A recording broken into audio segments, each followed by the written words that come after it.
আবারও শামশেরগঞ্জে তাজা বোমা উদ্ধার, আতঙ্ক এলাকায়। শামশেরগঞ্জে আবারও উদ্ধার হলো তাজা বোমার। শুক্রবার গভীর রাতে পূর্ব দেবীদাসপুরের আমবাগান এলাকায় সন্দেহজনক ব্যাগ পড়ে থাকার খবর পেয়ে ঘটনাস্থলে পৌঁছয় শামশেরগঞ্জ থানার পুলিশ।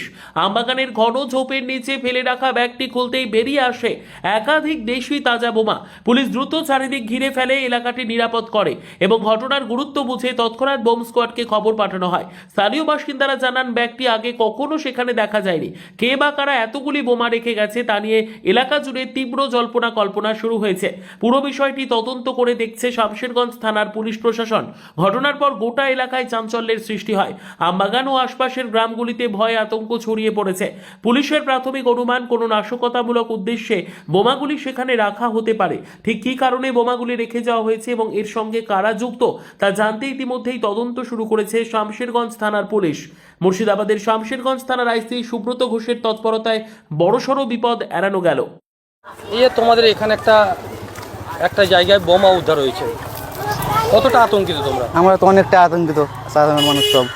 একটা চলাচল এত, এটা তো অনেক চলাফেরা রাস্তা, সকালে বিকেলে অনেক লোক আসা যাওয়া করে। বোমাটা কিসে আছে দেখলাম?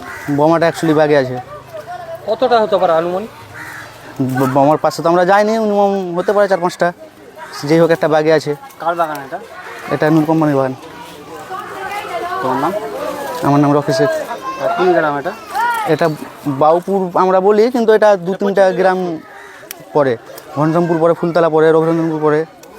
অ্যাকচুয়ালি এটা বাউপুর বেশি আমরা বলি, কোম্পানির বাগান বলা হয়। হ্যাঁ। এখানে পুলিশ প্রশাসন আছে? এখন দেখতে সেরকম পাইনি, একটা গার্ড এখানে রাত থেকে আছে বলছে। তো তোমরা কি চাইছো এখন? আমরা চাইছি এটা কি বোমটা এখান থেকে উদ্ধার করে নিয়ে যাওয়া যাক, আগেকার মতো শান্তি চাই। কি নাম তোমার? আমার নাম রকি শেখ। এই জায়গার নাম? বাউপুর।